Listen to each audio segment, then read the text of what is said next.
¿Qué tal? ¿Cómo estás? Buenos días. Es un gusto para mí saludarte nuevamente.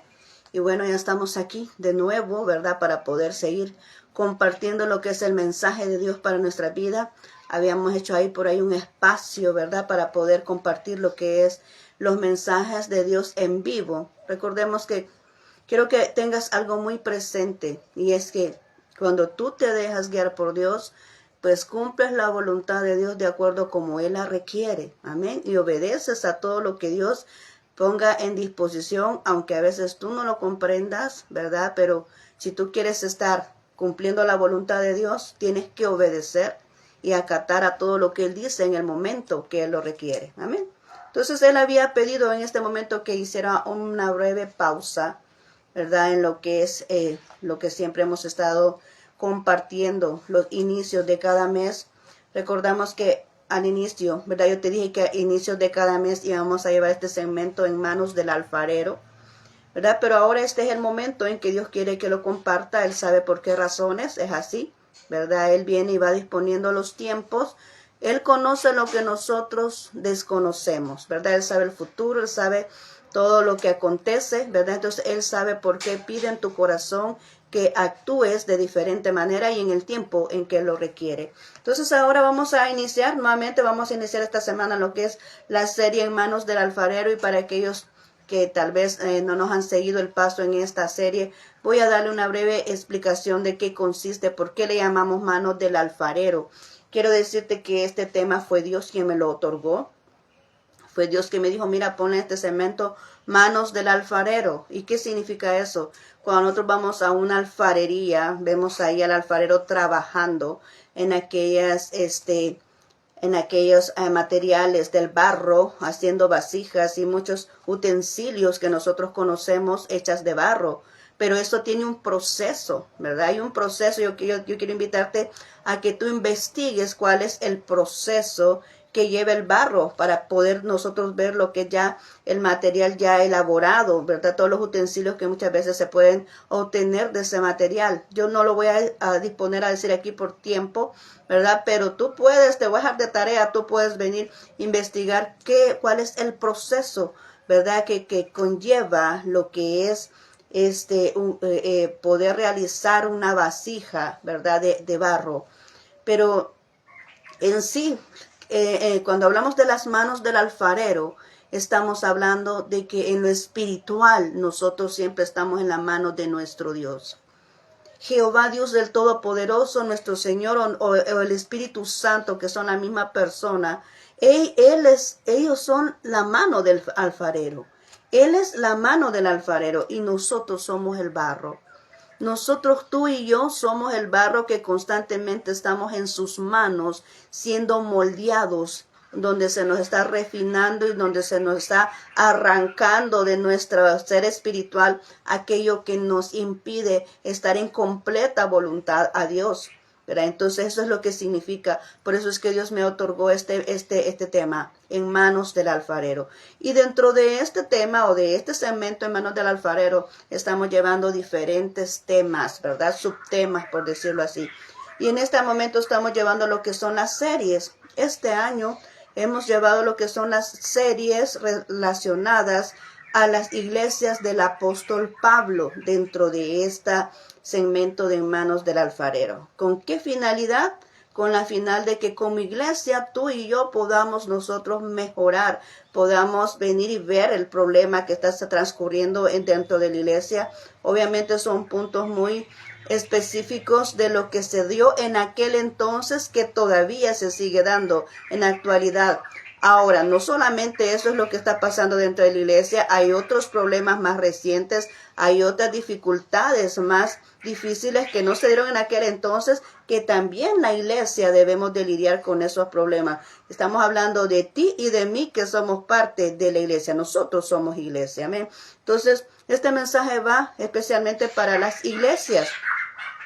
Y vamos a hablar ahora de la iglesia de Colosas, ¿verdad? Es la que nos teníamos pendiente, es la que corresponde para este mes y es la que vamos a estar hablando en esta semana. Así que ahora vamos a hablar de la iglesia de Colosas y te voy a invitar a ti que abras tu Biblia. Si tienes tu Biblia cerca, abre tu Biblia en el libro de los Colosenses. Ahí vamos a estar nosotros hablando ahorita de lo que es la iglesia de Colosas, lo que se estaba aconteciendo en aquella época y que todavía ahora, y con mucha más razón, creo que esto que se está dando en esta iglesia se va a seguir viendo en estos días con mucha más razón. ¿Por qué? Porque ya son los últimos tiempos de la iglesia sobre la tierra. Tarde o en cualquier momentito nosotros vamos a ser levantados por nuestro Dios en el arrebatamiento. Entonces debemos de estar listos y no debemos de distraernos en aquellas circunstancias que no nos mantienen en lo que es la voluntad de Dios. Amén. Entonces vamos a hablar de esto ahorita. Quiero que vayas al libro de Colosenses capítulo 1. Vamos a leer el capítulo 1, 23. Amén. 1:23. Creo que sí, 1:23. Dice así: con tal que se mantengan firmes en la fe, bien cimentados y estables, sin abandonar la esperanza que ofrece el Evangelio. Este es el Evangelio que ustedes oyeron y que ya ha sido proclamado en toda la creación debajo del cielo, y del que yo, Pablo, he llegado a ser servidor. Amén. ¿Qué está diciendo el apóstol Pablo aquí? Le está diciendo a la iglesia de Colosas, porque el problema principal que estaba sucediendo aquí es que se habían olvidado de la doctrina que el apóstol Pablo les había otorgado. Amén.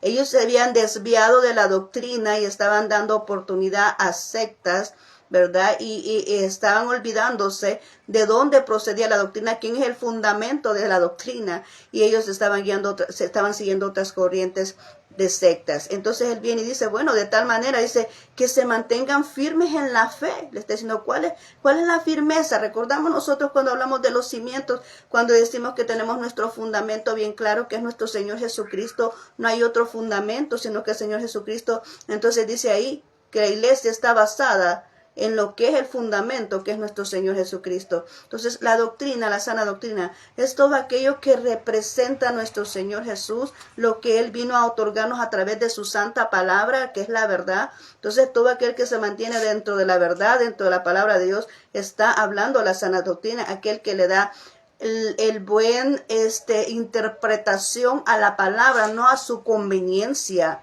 no a transcriversarla para obtener propósitos contrarios a los que realmente Dios ha querido establecer en su santa palabra. Amén. Entonces todo aquel dice, con fin de que tengan firme su fe en quien han creído, quién es el Dios a quien siguen. Está diciendo el apóstol Pablo en pocas palabras, a quién es el que siguen, qué doctrina es la que están siguiendo, cuál es la base, cuál es el fundamento.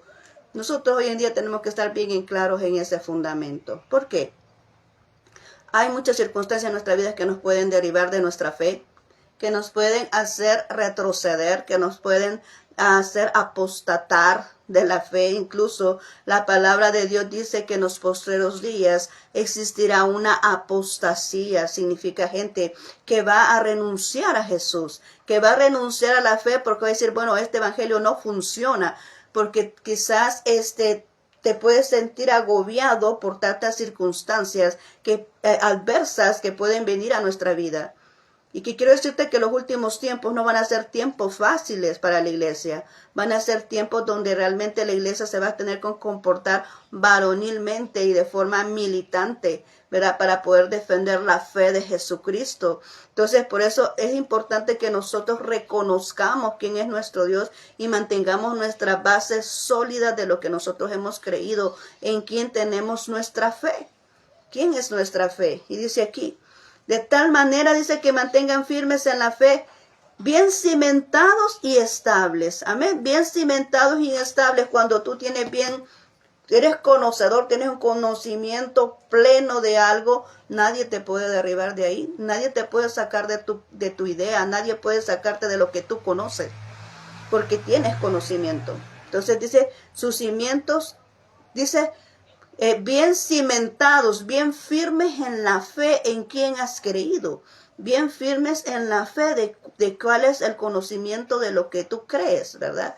Y estables, o sea, no menguando, como dice él, no como que siendo personas inestables, sino personas estables en lo que Dios ha creído, aunque la circunstancia de repente sientas que te mueve, que sientes que te desvía, pero tú puedes estar firme creyendo en aquel Dios todopoderoso que es el que está contigo y que es el que te va a ayudar a superar cualquier circunstancia difícil que pueda venir a tu vida. Amén. Aquella circunstancia difícil en la cual te pueda afectar a ti.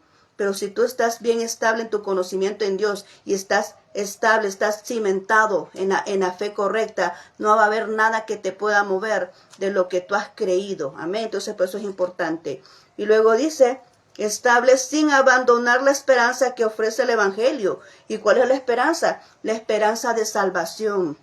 La esperanza de salvación tanto para vida eterna y esperanza de salvación tanto de que vas a salir del problema en que te encuentras. Amén. Nosotros tenemos esperanza de que las cosas que puedan venir adversas, las circunstancias, las experiencias adversas que puedan venir en nuestra vida no son para siempre. Que así como Dios les permite, Dios también las quita de nuestra vida. Así como Dios permite las circunstancias difíciles, así también Dios da la respuesta y la solución para salir de ello. Entonces, así es esto. Cuando tú tienes esperanza en Dios, en que todo lo que te esté afectando, en que esa enfermedad que tienes va a sanar, ¿verdad? En que toda la dificultad que puedes estar viviendo en tu vida va a tener una respuesta, una solución. Bendito el nombre de Dios. Entonces, tú puedes creer en ello. Tienes esa esperanza estable. Estás creyendo en Dios, estás creyendo que hay una solución, estás creyendo que hay una respuesta ante todo aquello que pueda acontecer. Y esto es lo que le estaba diciendo el apóstol Pablo allá en la iglesia de Colosas. Además, dice acá, en la esperanza del evangelio que se ofrece, y este es el evangelio que ustedes oyeron. O sea, le está dando el ejemplo. El apóstol Pablo, mire, les he dado un evangelio, les he otorgado, les he hablado de un evangelio para que puedan estar firmes en la fe, para que puedan estar sólidos en sus cimientos, para que puedan estar estables y para que no pierdan la esperanza en la palabra de Dios. Eso es lo que le está diciendo el apóstol Pablo. Le estaba recordando de qué evangelio les había predicado, de qué evangelio es el que le había compartido. Por eso dice aquí, y este es el evangelio que ustedes oyeron y que ya ha sido proclamado en toda la creación debajo del cielo, y que yo, Pablo, he llegado a ser servidor.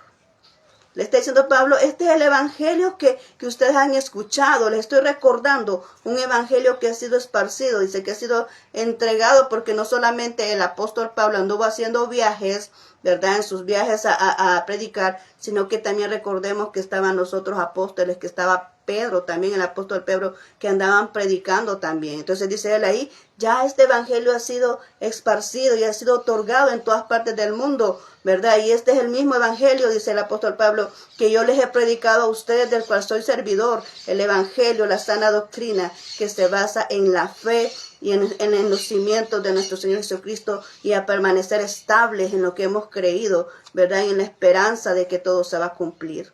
Amén. Entonces, ahora mismo Dios te dice eso a ti. Si nos remontamos a este tiempo en que el apóstol Pablo dice, bueno, este evangelio ha sido entregado en todas partes del mundo, dime ahora cómo estamos. ¿Es así o no es así que el evangelio, tal vez puede haber unas mínimas partes o lugares donde quizás no se ha otorgado aún el evangelio como debe de ser, pero es escaso? Yo lo dudaría, porque si vamos por los medios de comunicación, ¿en qué lugar no se predica el evangelio? ¿Quién no ha sabido alguna vez o ha escuchado hablar de Jesús? Dice el Señor que cuando el evangelio sea esparcido por todo el mundo, Él va a venir. O sea, su venida está más cerca que nunca, ¿verdad? Entonces, el evangelio ha sido distribuido. ¿Quién no habla del evangelio ahora? Lo que los cristianos andamos compartiendo el evangelio en cualquier medio que se nos pueda ofrecer o se nos pueda presentar. Aprovechamos el tiempo para compartir lo que es la palabra de Dios. Hay un momento donde la gente no va a tener pretexto de decir, yo nunca escuché el mensaje de Dios. Y esto lo hace Dios por eso mismo.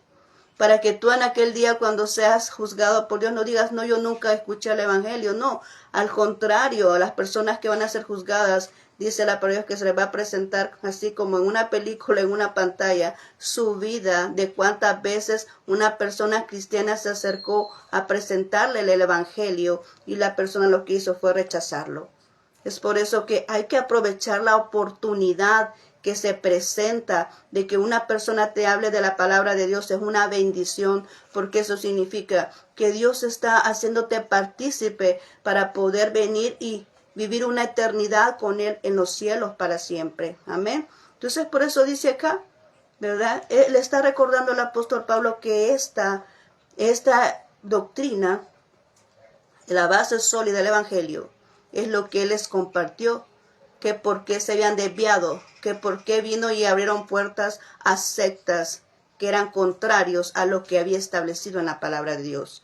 Y empieza él a hacerle ya esas menciones, a volverle a recordar los fundamentos, a volverles a recordar la doctrina para que ellos puedan quedar cimentados nuevamente y puedan cerrar la puerta a las sectas. Y en primer lugar empieza a hablarles de la supremacía, ¿verdad? De hecho, el tema es la supremacía de Cristo Jesús. Vamos a hablar de la supremacía de Cristo Jesús. ¿Y qué es la supremacía? Bueno, yo tengo aquí un concepto y dice, se refiere a la condición de Dios como el ser más alto, poderoso y digno de adoración en todo el universo. Amén. Dice que se refiere a la condición de Dios como ser más alto. No hay nada que pueda venir y sobrepasarle, porque cuando dice más alto es que nadie puede ser más superior a Él, ¿verdad? Dice más alto, más poderoso, nadie puede igualar ese poder. Y más digno, nadie puede ser tan merecedor de una adoración como lo es nuestro Dios. Él es el único y verdadero Dios de todo el universo. No hay otro Dios. Cuando hablamos de supremacía, estamos hablando que Él es el único Dios verdadero, el único Dios digno de adoración, el único Dios digno de imitar. Él es el único Dios verdadero a quien nosotros debemos nuestra adoración, nuestra alabanza, ¿verdad? Él es el único Dios verdadero. No hay nadie más fuera de Él que se pueda llamar Dios. Amén. Y eso significa supremacía. Dice, esto implica, dice, que está por encima de todo. O sea, nuestro Dios está por encima de todo, dice, tanto en su existencia como en su autoridad y su dominio. Amén. ¿Quién como nuestro Dios? Nadie. Cuando dice existencia es que la naturaleza y la creación demuestran, dan un testimonio de lo que es nuestro Dios. Cuando dice, Él es sobre todo en cuanto a la existencia. ¿Quién creó los árboles? ¿Quién creó los animales? ¿Quién creó el cielo? ¿Quién permite que? O sea, ¿quién creó a la humanidad? Fue Dios quien nos creó a todos. Dios te creó a ti. Dios me creó a mí. Dios hizo el sol que vemos todos los días. Dios permite que caiga la lluvia. Dios permite que venga el día y que venga la noche. Es Dios quien hace eso. Entonces, la existencia, todo lo que vemos, las plantitas de varios colores, las florcitas de varios colores, animalitos de diferentes especies. ¿Quién hizo eso? Ahí vemos nosotros una faceta de lo que es nuestro Dios, su creatividad, ¿verdad? Su creatividad y su diversidad, porque ningún animalito y ninguna especie de animalitos y ninguna especie de plantas se repite. Aún nosotros, diferentes colores de cabello, diferentes condición corporal, ¿verdad? Delgaditos, gorditos, todos somos distintos, ¿no? Aunque nos pudiéramos parecer, tener cierta semejanza, no somos iguales, somos únicos en nuestra existencia. Aunque tal vez te veas tener parecido a otras personas, dicen que no sé cuántas caras parecidas hay en el mundo, ¿verdad? Podemos ver mucha gente parecida, pero no somos iguales, somos distintos, ¿verdad? Cada quien es distinto, cada quien es único. Y eso es lo que es la faceta de nuestro Dios en cuanto a su existencia. Él hace todo eso. Él nos ha creado a todos nosotros diferentes, nos ha creado en la diversidad únicos. Amén. Entonces ahí damos un testimonio de cómo Dios existe, es único en su existencia. Es único en su existencia. Es único en su autoridad. Amén. Todo se somete a Él. Todo lo que existe en este universo se somete a Él. Aún la humanidad llega al punto a someterse a Él, que eso es lo que realmente queremos, aunque Dios nos ha dado libre albedrío. Pero aquellos que amamos a Dios, la iglesia que ha recibido a Jesús, se somete a un Dios todopoderoso. Y es lo que yo te decía al principio. Si tú quieres que todo te resulte bien y todo esté a tu favor, pues vas a tener que aprender a someterte a una voluntad de Dios, no a tus propias ideas, no a tus propias decisiones, no a tus propios perspectiva de lo que ves, no. Venir y consultar a Dios de todo lo que es en tu vida, ¿verdad? Entonces, si vas a querer que Dios te vas a someter, todo te salga bien, tenés que someterte a esa autoridad de Dios. Él tiene autoridad de todo lo que es esta creación. Igual dominio, dice autoridad y dominio. El que tiene el control de todas las cosas. ¿Cómo puede ser que la tierra gira? Vemos el universo y la tierra va girando alrededor del sol. ¿Cómo es que no se caen los planetas? ¿Te has puesto a pensar en eso? ¿Cómo es que no se caen los planetas? ¿Cómo es que el mar tiene su estatuto y de ahí no pasa? Tiene una línea ahí que Dios ha trazado que el mar no pase de ahí a menos que Él lo quiera, a menos que Él lo permita, porque eso es dominio. Dominio. Por eso es que decimos nosotros, todo lo que pasa en nuestra vida, Dios lo permite. Eso se llama dominio. Amén. Él tiene el control de todas las cosas. Si Él no quiere, pues entonces, aunque el sol siempre está, pero Él puede llenar de nubes todo el cielo. Okay. Amén. Aún si Él no quiere, pues el sol puede desaparecer. Eso se llama control. Amén. Él tiene el control de todas las cosas. Y eso se llama dominio. No hay nadie que pueda hacer lo que nuestro Dios puede hacer. No hay un ser humano que pueda hacer lo que Dios puede hacer. Hasta ahorita, yo no he conocido un humano que pueda hacer que el sol salga, ¿verdad? Y que pueda permitir que el mar no se salga del estatuto. Y que pueda permitir que la tierra no tiemble. No conozco ningún humano así. Pero Dios sí lo puede hacer. Dios puede permitir que nuestra tierra no tiemble. Dios puede permitir que un huracán no entre a nuestra región. Es Él el que hace todas las cosas porque tiene control de todas las cosas. Amén. Las cosas naturales, los aspectos naturales, nosotros los humanos no tenemos control de ello. Pero Dios sí. Dios sí tiene control de todas las cosas. Y Él permite lo que quiera permitir, ¿verdad? Por alguna circunstancia. Entonces eso se llama dominio. Por eso Él es nuestro único Dios verdadero. No hay otro como Él. Amén. No existe un Dios. Él es el único Dios verdadero. Amén. Y así es como nosotros debemos de tenerlo. Debemos de tener nuestro conocimiento en nuestra mente, en nuestro corazón, sabedores. En nuestra mente porque conocemos y en nuestro corazón porque le creemos, ¿verdad? Que Él es el único Dios y que fuera de Él no hay nadie a quien debamos de adorar, ¿verdad? Porque Él es el único Dios que merece toda nuestra adoración. Dice, donde es considerado como creador y gobernante y el destino final y de todo lo que existe. Mira, otras cualidades más de aquí, porque hablamos de la supremacía de nuestro Dios. Dice que es considerado como creador, porque todo lo que vemos lo creó Él. Amén. Todo lo que vemos lo creó Él y nosotros mismos. Y gobernante. Él ejerce su gobierno sobre todo y sobre nosotros. Él es nuestra cabeza principal, ¿verdad? Nuestro Dios es el gobernante.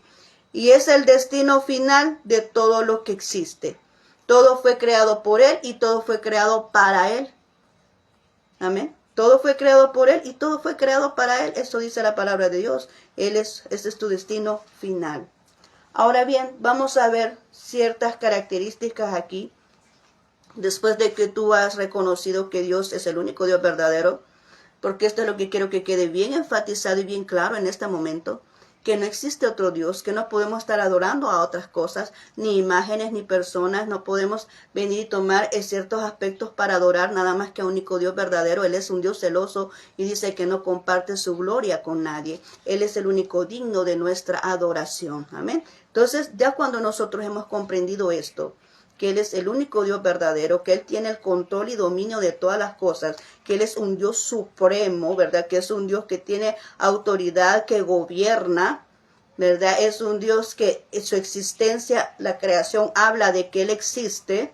La creación habla de que Él existe. ¿Cómo tú puedes explicar que un ser humano en 9 meses se pueda venir y crear dentro del cuerpo de una persona? ¿Cómo tú puedes demostrar eso? ¿Cómo tú puedes explicarlo? No hay manera de cómo explicar que nosotros teníamos que haber estado 9 meses y que por 2 células humanas nosotros seamos formados. No lo podemos explicar. Eso es Dios haciéndolo.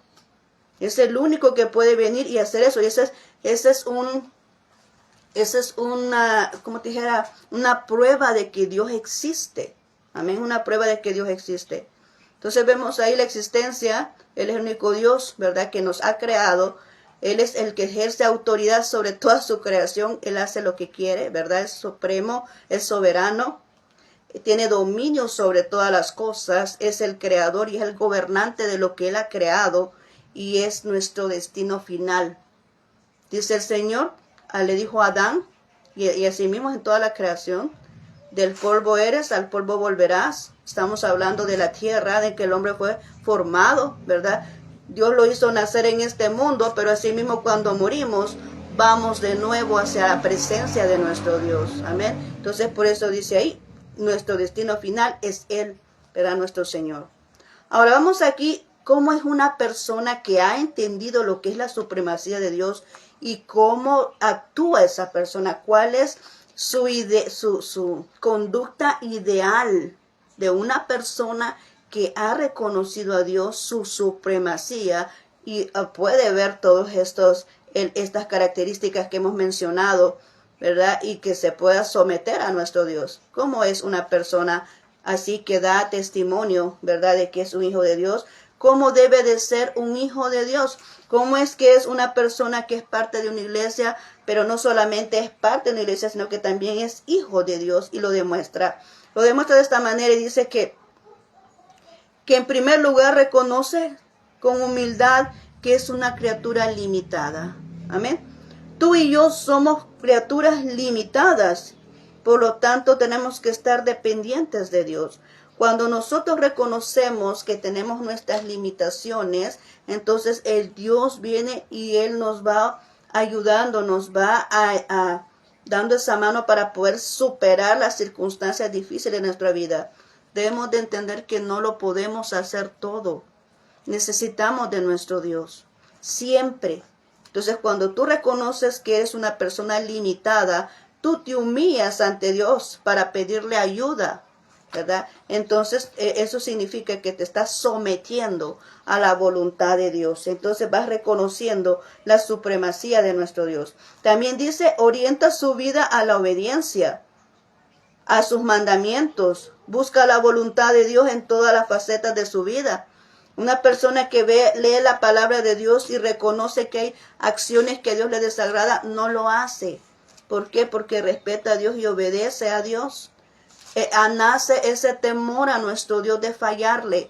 Por eso nosotros no cometemos ciertas acciones que están descritas en la palabra de Dios que son desagradables a Él. ¿Por qué? Porque nosotros le amamos y le obedecemos cuando Él nos dice algo. Cuando le venimos, Señor, tú no le vas a pedir una voluntad a Dios para hacer lo que tú quieres, ¿verdad?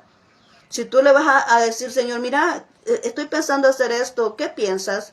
Cuando tú tomas en cuenta a Dios antes de tomar una decisión, obviamente vas a obedecer a lo que Él te diga, porque para eso lo estás tomando en cuenta, aunque lo que Él te diga no sea lo que tú realmente querías hacer. Pero Él sabe mejor que uno. Él conoce el futuro. Yo siempre digo, yo mejor prefiero confiar en mi Dios porque Él sí conoce el futuro. Yo no conozco lo que va a pasar mañana. Yo no conozco lo que pueda pasar la siguiente semana. Yo no conozco lo que pueda pasar los siguientes años. Pero Dios sí sabe lo que va a pasar y es mejor confiar en aquel que sabe.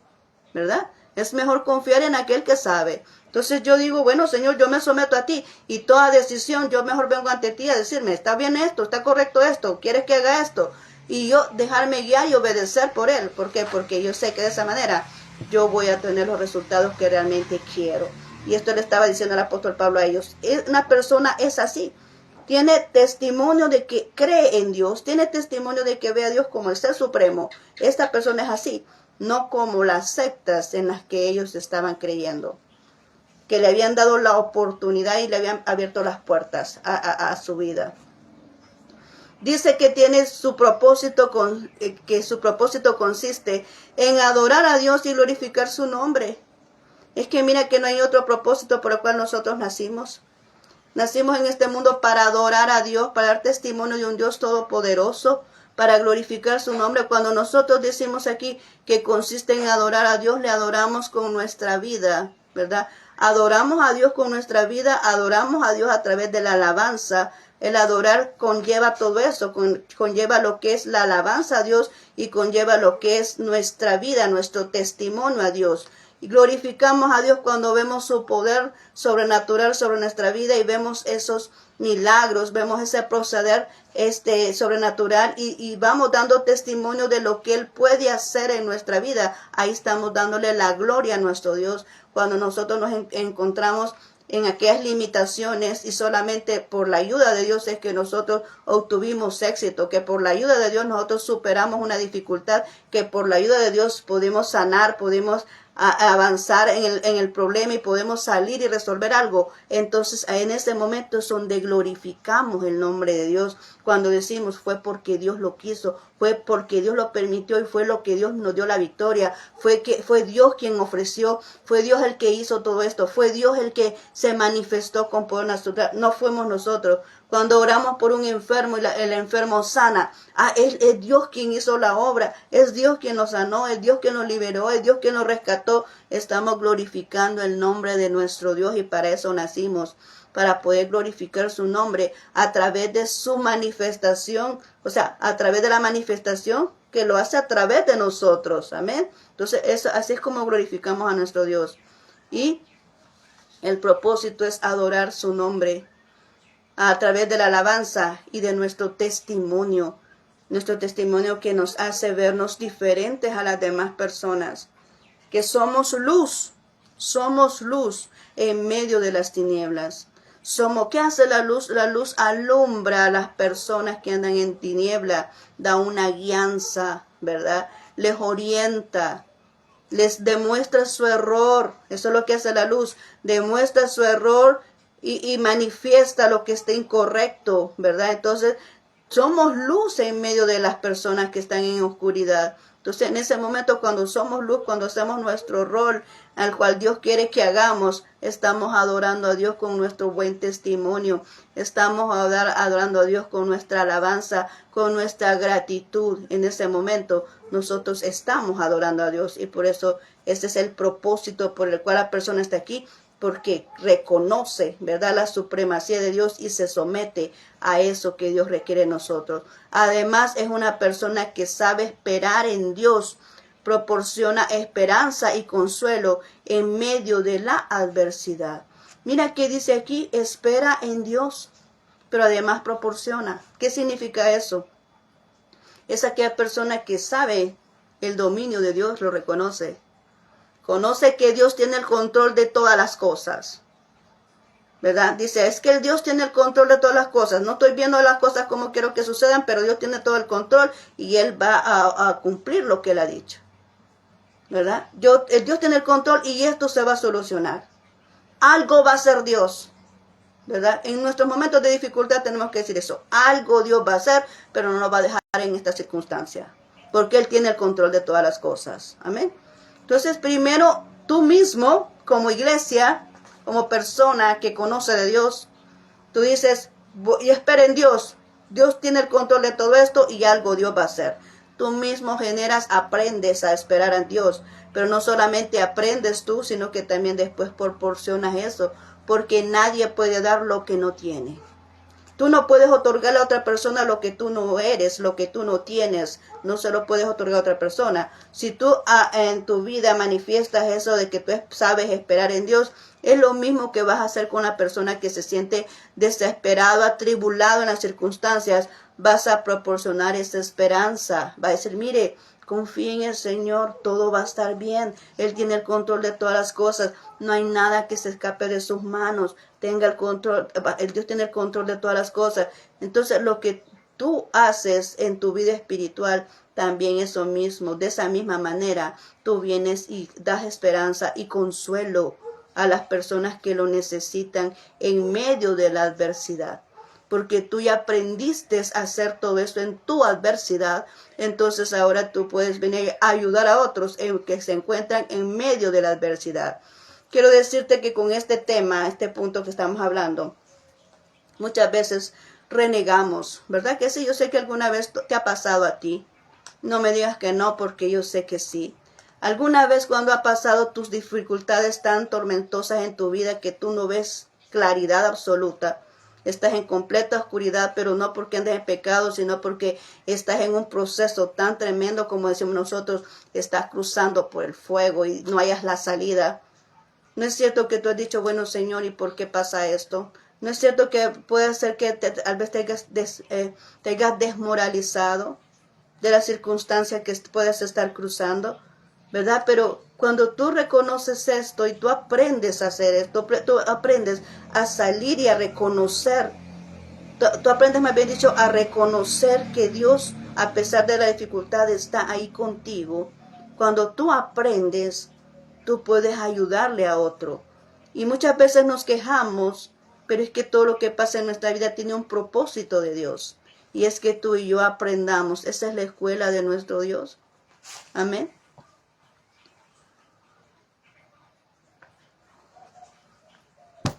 Cuando yo estaba estudiando teología, nos decían los maestros de teología, aquí le estamos dando todo el conocimiento básico doctrinal, pero hay una escuela que es de Dios y esa usted la aprende afuera.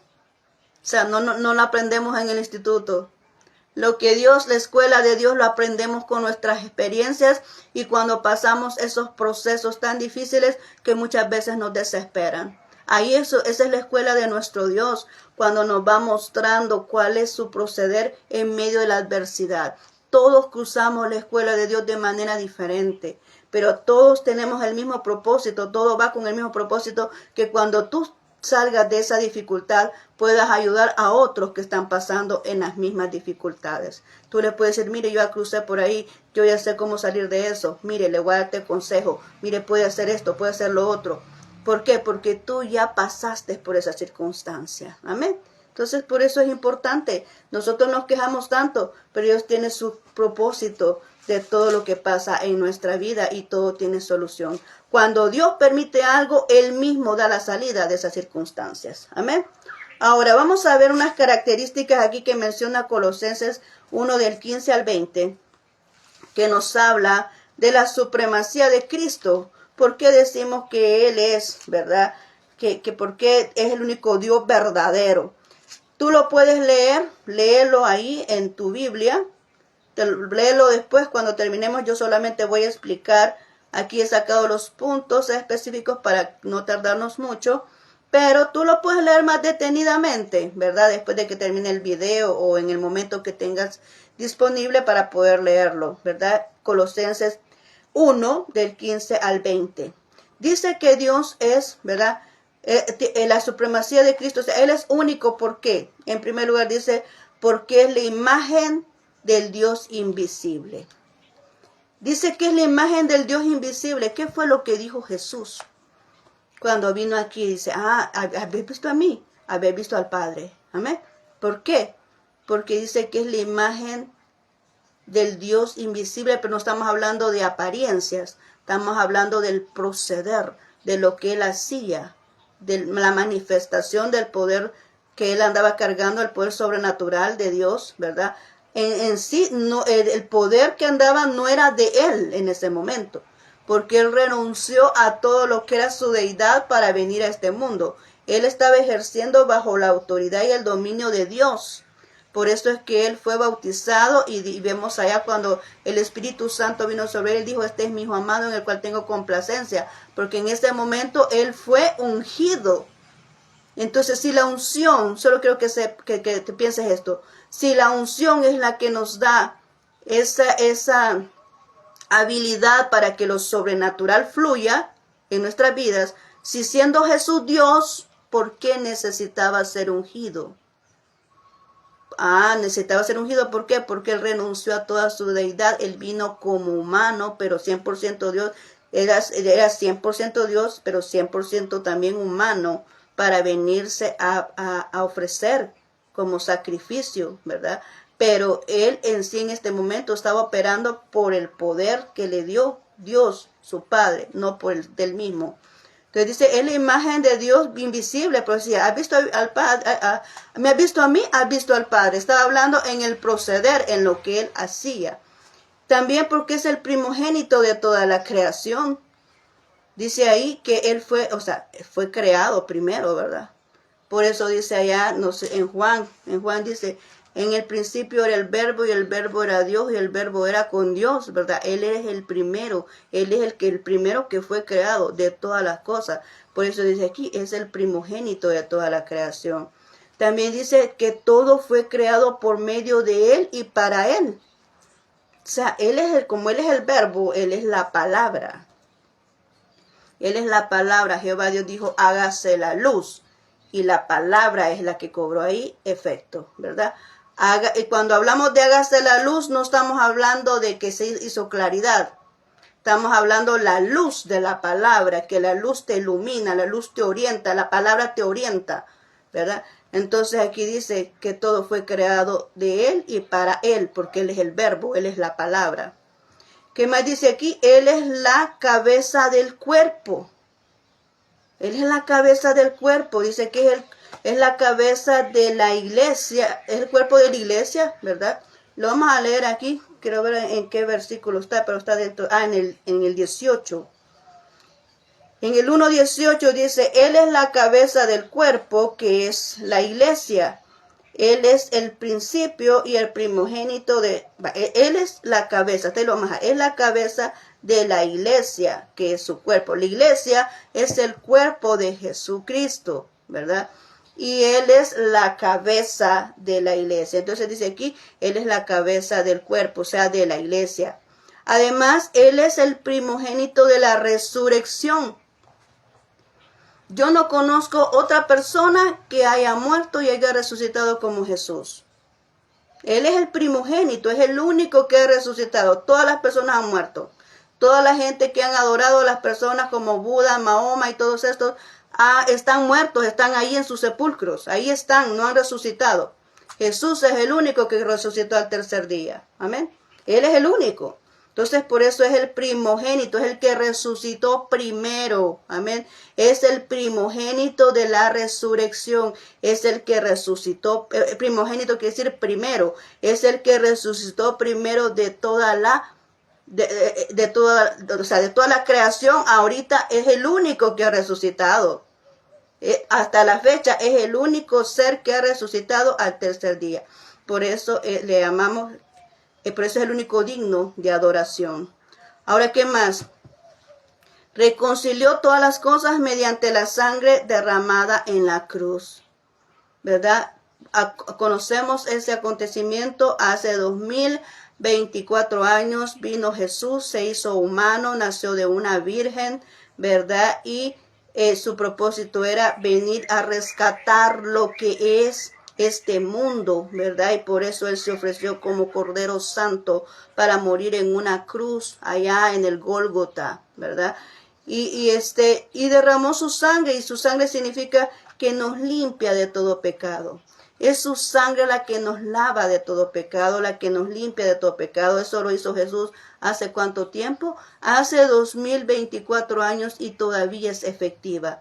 Porque cuando tú dices, Señor, yo me arrepiento de mis pecados, Señor, perdóname, yo quiero recibirte, yo te acepto como Señor y dueño de mi vida, esa sangre en ese momento está cobrando efecto en tu vida y te está limpiando de todo el pecado. Y por eso dice ahí que las cosas viejas pasaron y todas son hechas nuevas. ¿Por qué? Porque la sangre de Cristo perdonó todos tus pecados, te limpió de todos tus pecados y te da una nueva oportunidad. Todavía cobra efecto mientras estemos en la dimensión de la gracia, que es la que estamos.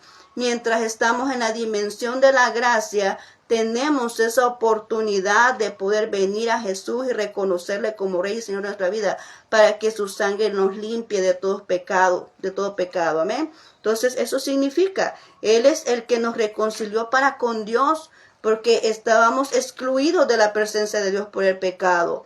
Dios no puede habitar donde ha pecado. Entonces estamos excluidos de su presencia, ¿verdad? Y era necesario, ¿verdad?, que Jesús viniera a reconciliarnos, y ahora nosotros tenemos acceso a Él a través de nuestra oración. Amén.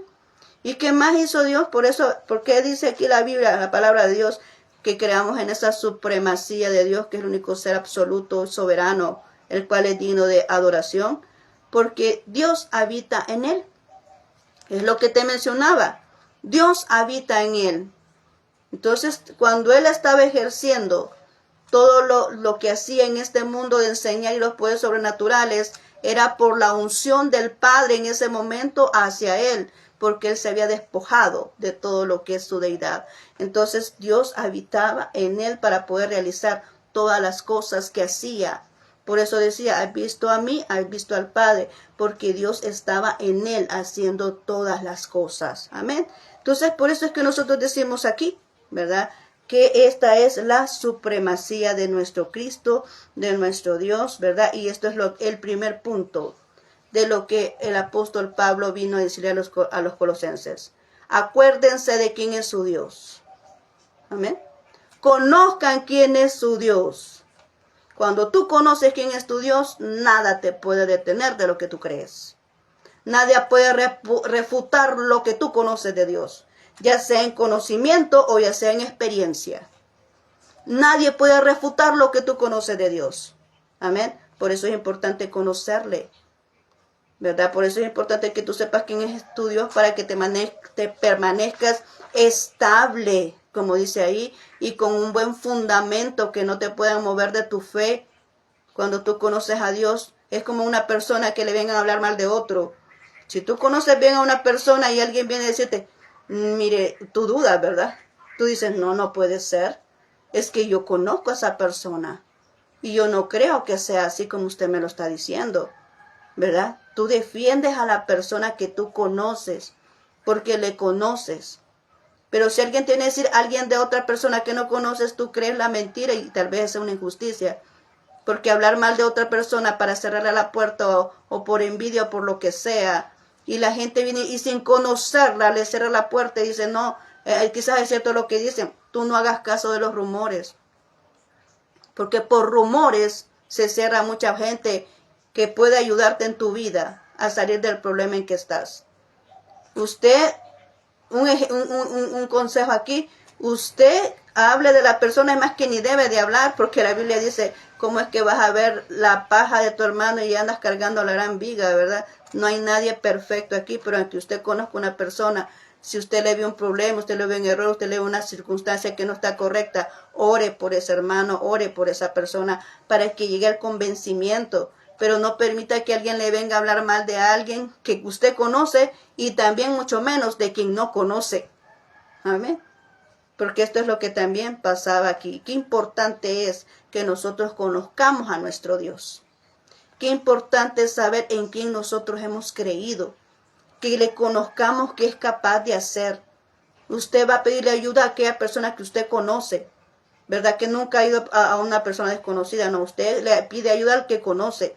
Y en este momento nosotros, los hijos de Dios, le pedimos ayuda a quién, a aquel que conocemos, a nuestro Dios. Yo voy a la presencia de Dios porque sé quién es Él, ¿verdad? Y tú vas a la presencia de aquella persona que tú conoces que te puede ayudar. Y ahora te digo, no hay nadie más que te pueda ayudar como Dios lo puede hacer.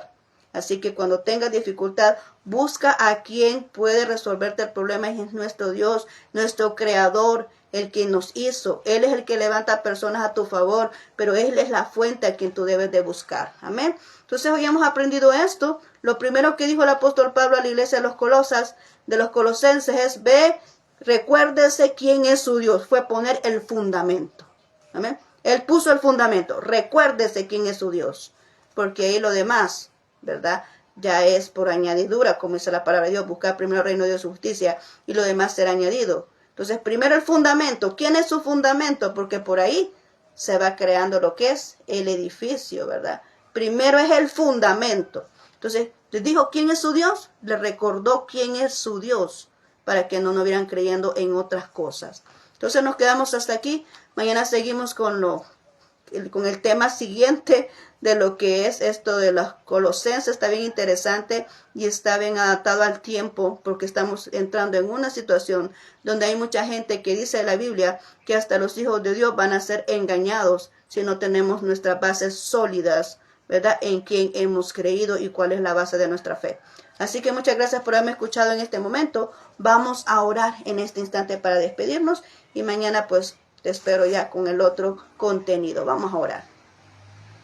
Bendito Señor, te damos gracias por este momento que me has permitido poder compartir este mensaje o esta enseñanza de lo que es la iglesia de Colosenses, el primer tema de la supremacía de Cristo. Gracias, bendito Señor, porque tenemos un Dios todopoderoso, omnipotente, soberano, un Dios que tiene dominio, que tiene autoridad y que su creación habla de su existencia. No te podemos negar, mi Señor, porque nosotros somos creados por Él. No nos podemos, Señor, venir y poder adjudicar lo que es nuestra vida, lo que es nuestro procedimiento de nuestro cuerpo, algo más, nada más que a ti, Señor. Hemos nacido, estamos en este mundo porque tú nos creaste y nos creaste de la manera que nosotros somos. Así que mi Señor y Dios, bendice a aquella persona que ahorita está en dificultades, a aquella persona que se ha desviado de la fe, a aquella persona que ha sido engañada por otras ideologías. Ayúdale, Señor, a regresar a tus caminos, Señor, para que se pueda mantener y que cuando tú vengas nos encuentres en el lugar correcto. Nos encuentres, Señor, haciendo la obra que tú has destinado a nuestra vida que debe de ser. Así que, mi Señor, en este momento, gracias te damos, mi Dios. Bendice a aquella persona que está necesitada ahorita, a aquella persona que tiene problemas, que tiene dificultades en su vida, que no logra la salida para poder solventar su necesidad. Sé tú guiándole, Señor, a través de tu palabra. Levanta personas a su favor para que pueda solventar lo que está requiriendo. Sana aquel que está enfermo, Señor, está postrado en una cama ahora mismo, Señor. Declaramos sanidad sobre la vida de aquella persona que está en una cama, que está postrado en una cama. Señor, sánale en este momento y toda enfermedad ahorita le declaramos fuera en el nombre de Jesús. No tiene potestad sobre ese cuerpo en el nombre de Jesús de aquel que está creyendo. Gracias, bendito Señor. Guarda a aquella persona que sale a trabajar, que sale a estudiar, que así como sale pueda regresar con bien de regreso a sus casas. Gracias, Señor mi Dios. Abre puertas de oportunidades a aquel que lo necesita, aquel que está buscando un empleo, Señor. Provéele, Padre mío, de esa bendición para que pueda, Señor, servir de apoyo a su hogar, para poder otorgar en las necesidades que su hogar necesita. Gracias, bendito Señor. En tus manos encomiendo este día de principio a fin, Señor. Gracias, bendito Dios. Y a cada persona que me ha escuchado, también, Señor, bendícelas grande y poderosamente. Gracias, bendito Señor. Amén y amén. Muy bien, muchas gracias por haberme escuchado. Nos quedamos aquí con este primer tema. Mañana seguimos, si Dios lo permite. Así que muchas gracias. Te deseo un feliz día. Que Dios te bendiga en todo momento. Guarde cada uno de tus pasos, ¿verdad? Y bueno, seguimos hacia adelante, así que muchos abrazos donde estés y que el Señor Dios Todopoderoso te bendiga. Ha sido un gusto haber estado aquí contigo. Muchas gracias, bendiciones.